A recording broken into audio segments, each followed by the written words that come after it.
नमस्कार दोस्तों, मैं आपका स्टोरी टेलर दीपक और आप सुन रहे हैं सुरेंद्र मोहन पाठक द्वारा लिखित उपन्यास मौत का खेल। यह पार्ट 16 है।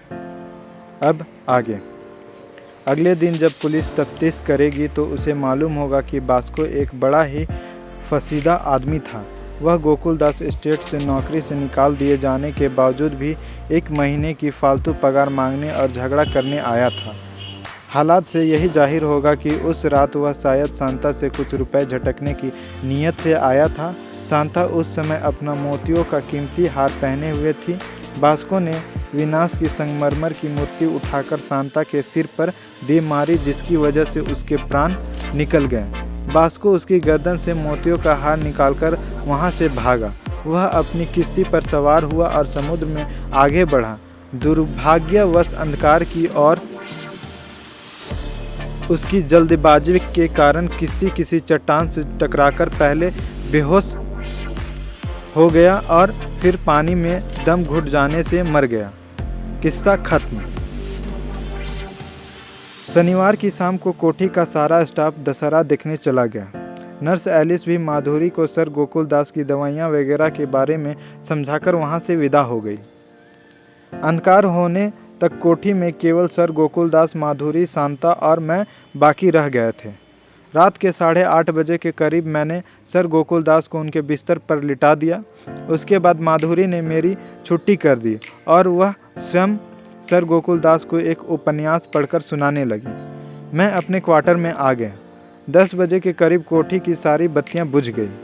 मैं अपने क्वार्टर में बिस्तर पर लेटा एक पत्रिका पढ़ने लगा। मैंने अपने पलंग को खिड़की के पास इस स्थिति में सरका लिया था कि देखने वाले को बाहर से ही मालूम हो जाता कि मैं अपने क्वार्टर में मौजूद था। मैं नाम का पत्रिका पढ़ रहा था, लेकिन वास्तव में मैं बाहर की राहदारी की और देख रहा था।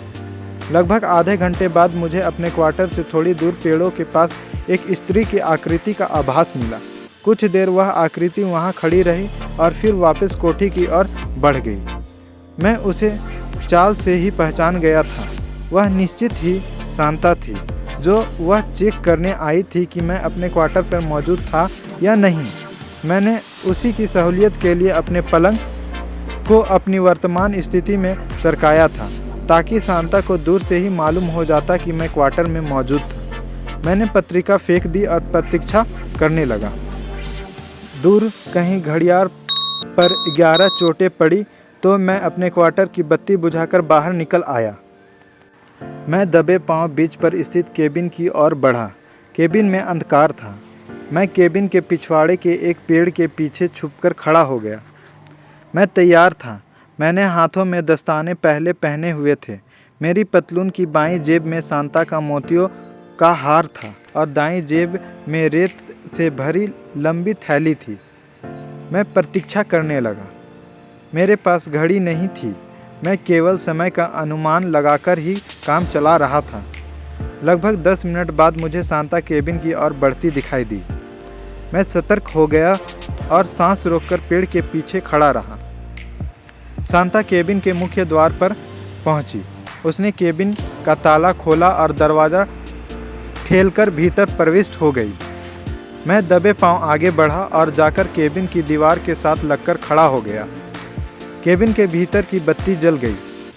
पहले की तरह समुद्र की ओर की एक खिड़की को छोड़कर केबिन के बाकी सारे खिड़की दरवाजे बंद थे और उन पर पर्दे पड़े हुए थे। मैं अपने स्थान पर निशब्द खड़ा रहा। सब और सन्नाटा था। जब मेरे अनुमान से 11:25 हो गया तो मैं अपने स्थान से हिला। मैं दबे पांव केबिन के मुख्य द्वार के समीप पहुंचा। मैंने द्वार को धीरे से धक्का दिया। द्वार खुल गया। बास्को, शांता का फुसफुसाहट जैसी धीमी आवाज़ सुनाई दी। मैं पर्दा हटाकर केबिन में प्रविष्ट हो गया। मेरी सूरत देखते ही शांता यूं घबराई जैसे भूत देख लिया हो। कुछ क्षण उसके मुंह से बोल नहीं फूटा। जब बोली तो केवल इतना कि कह पाई, तुम। मेरी सूरत वहां देखकर उसका भयभीत हो उठना स्वाभाविक था। बास्को किसी भी क्षण वहां पहुंच सकता था और बास्को से मेरा सामना हो जाने से उसकी पोल खुल सकती थी और फिर उसकी सारी स्कीम धरी की धरी रह जाती। 11:30 तो बज गए थे मेम साहब, मैं सहज स्वर से बोला, और आप आई नहीं। फिर मुझे केबिन की लाइट दिखाई दी। मैंने सोचा शायद आप यहाँ हो तो मैं यहाँ चला आया। शांता कितनी त्रस्त थी, उसका अनुमान इसी से लगाया जा सकता था कि मेरे क्वार्टर से केबिन की लाइट तो क्या, केबिन तक की दिखाई नहीं देता था। लेकिन शांता को यह बात नहीं सूझी। उसने व्याकुल नेत्रों से द्वार की ओर देखा। नहीं नहीं, वह हड़बड़ाया स्वर में बोली, तुम अपने क्वार्टर में जाओ, मैं वहीं आती हूँ। लेकिन मेम साहब, जब मैं यहाँ आ ही गया हूँ तो। अरे कहाँ ना, अपने क्वार्टर में जाओ, मैं वहीं आती हूँ। लेकिन मेम साहब, बात क्या है और आप इतना डरी हुई क्यों हैं? शांता ने मेरी बात का उत्तर नहीं दिया। उसने अपनी कलाई पर बंधी घड़ी पर दृष्टिपात किया तो वह और घबरा गई। वह मुझे अपने स्थान पर छोड़कर तेजी से बिजली के स्विच की ओर बढ़ी और बोली, चलो मैं तुम्हारे साथ चलती हूँ। उसने बास्को को निर्देश दिया था कि अगर केबिन की बत्ती ना जल रही हो तो वह बीच पर कदम ना रखे। वह बत्ती बुझाने जा रही थी ताकि बास्को आगे न बढ़ सके। उसकी पीठ मेरी ओर होते ही मैंने मेज से विनिस की प्रतिमा उठा ली। मैंने प्रतिमा को मजबूती से अपने हाथ में दबोच लिया। मेरी प्रतिमा वाला हाथ मेरे सर से ऊंचा उठा। उसी क्षण किसी अज्ञात भावना से प्रेरित होकर शांता वापस घूम पड़ी। उसने मेरा वीनस की प्रतिमा वाला उठा हुआ हाथ देखा। उसने मेरी आंखों में मौत का साया देखा।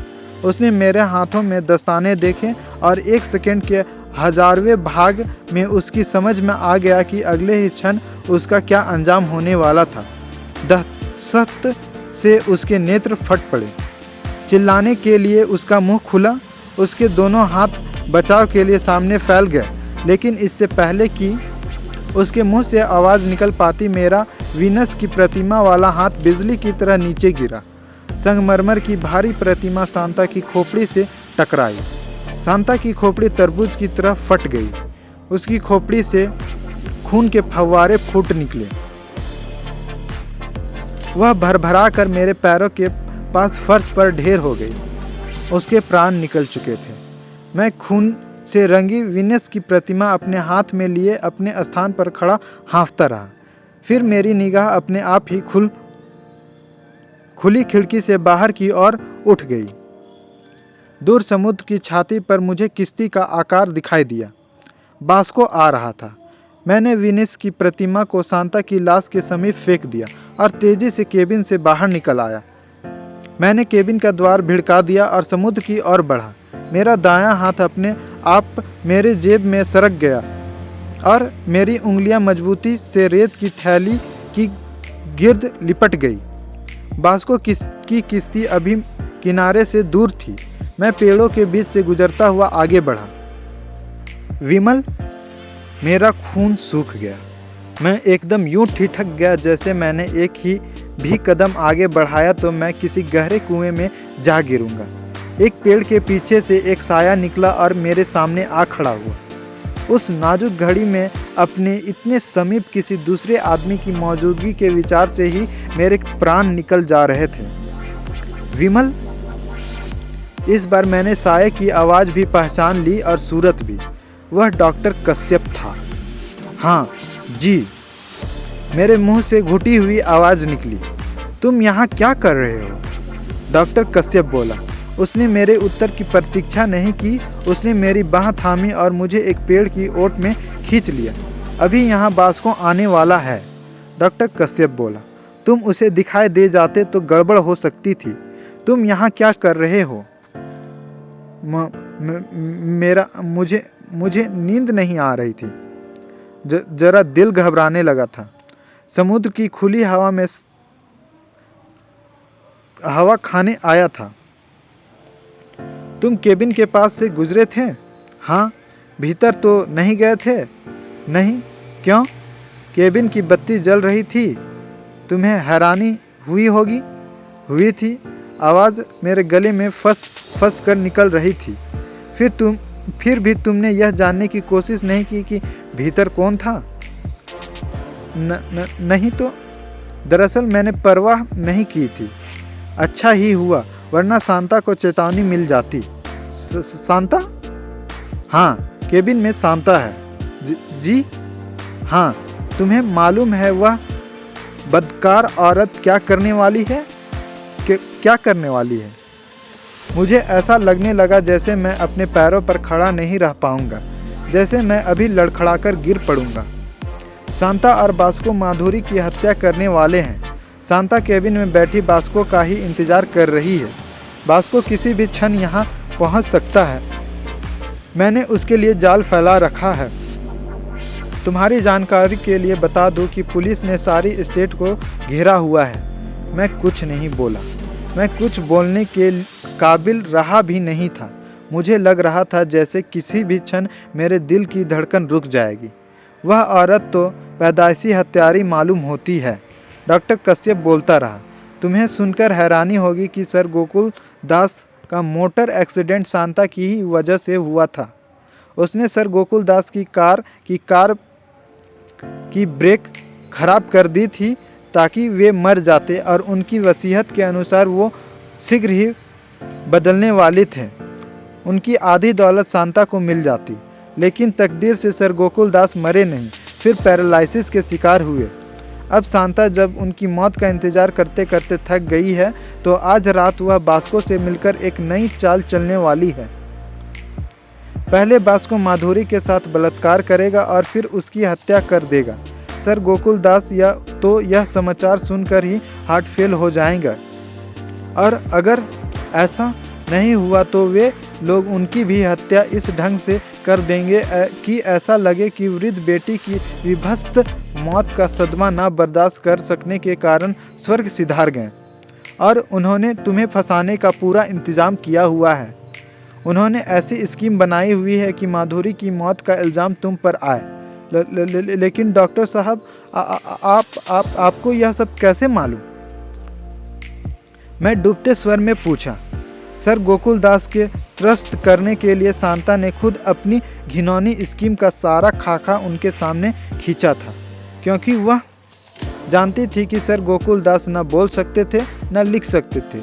लेकिन हुआ यह कि सांता की बातों से उन्हें इतना सदमा पहुंचा, वे अपनी प्यारी बेटी माधुरी के सिर पर मंडराती मौत से सबको आगाह करने के लिए इस हद तक व्याकुल हो उठे कि उनकी वाणी लौट आई। मैंने तुम्हें पहले ही बताया था कि उनकी वाणी लौट आने की यह एक मानववैज्ञानिक संभावना है। उन्हें कोई भारी सदमा पहुंचे या बेहद आतंकित हो उठे या बेहद घबरा जाए, इस हद तक कि वे अपने मन की बात किसी से कहने के लिए व्याकुल हो उठे, तो उनकी वाणी लौट सकती है। जब से सांता ने सर गोकुल दास को माधुरी की हत्या की स्कीम सुनाई थी, तभी से वे कुछ कहने के लिए बेताब हो रहे थे और कुछ बोल पाने के लिए अपनी शारीरिक शक्ति से बुरी तरह से जूझ रहे थे। कड़ी मेहनत, ऊंचे मनोबल और बोल पाने की इच्छा और ज़रूरत की वजह से परसों वे अपनी जुबान चलाने में सफल हो गए और उन्होंने मुझे सारी कहानी कह सुनाई। मैंने पुलिस को सूचना दे दी है। परिणाम स्वरूप आज पुलिस ने बास्को और सांता को रंगे हाथों पकड़ने के लिए जाल फैलाया हुआ है।